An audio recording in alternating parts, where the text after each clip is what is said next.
අද දින පාර්ලිමේන්තුව විසින් පාර්ලිමේන්තු මන්ත්‍රීවරුන්ගේ විශ්‍රාම වැටුප් හිමිකම අහිමි කිරීමේ පනත සම්මත කරනු ලැබුවා. දැන් මේ රටේ බලාත්මක නීතිය බවට පත් වෙනවා. ඇත්ත වශයෙන්ම අපි මේ සිද්ධ කරලා තියෙන්නේ මේ දක්වා මේ පනත සම්මත වෙලා තිබෙනවා. දැන් ඒ අනුව මේ පාර්ලිමේන්තුවේ ඉන්න මන්ත්‍රීවරුන්ට ඉදිරියේදී විශ්‍රාම වැටුප් හිමි වෙන්නේ නැහැ.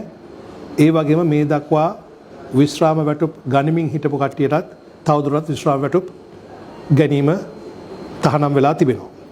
අපි මේ දෙක කරන්න සිදු කරන්නේ අපේ ජාතික ජන බලවේගයේ ප්‍රතිපත්ති ප්‍රකාශයේ පොරොන්දු පරිදි වසර 5ක් සේවය කොට දායක නොවන විශ්‍රාම වැටුපක් ලැබීම සම්බන්ධයෙන් තිබුණු මහ ජනතා අකමැත්ත අනුව තමයි අපි මේ නීතිය සම්පාදනය කරනු ලැබුවේ.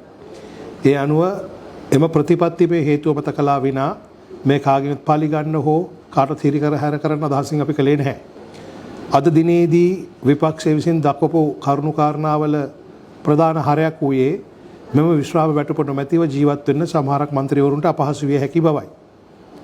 ඒ කරුණ සත්‍ය වෙන්න පුළුවන්. එවන් අවස්ථාවකදී මා හිතන්නේ අපිට පුළුවනි ප්‍රාදේශීය ලේකම් කාර්යාල හරහා හෝ වෙනත් ක්‍රමයක් හරහා එහෙම අපහසුතාවයට පත්වන මන්ත්‍රීවරු ඉන්නවා නම් ඔවුන් ඉල්ලීම් කරපුවම රජයෙන් ඔවුන්ට යම් සහනයක් සලසන්න හැකි වේද කියා බලන්නට ඕන.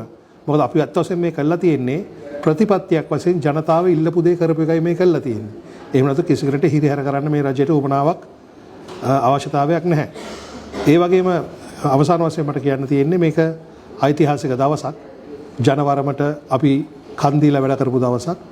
ඒ අනුව කරුණු දැක්වීම කෙසේ වුණත් දැන් මේ නීතිය බවට පරිවර්තනය වෙලා පත් වෙලා තිබෙනවා.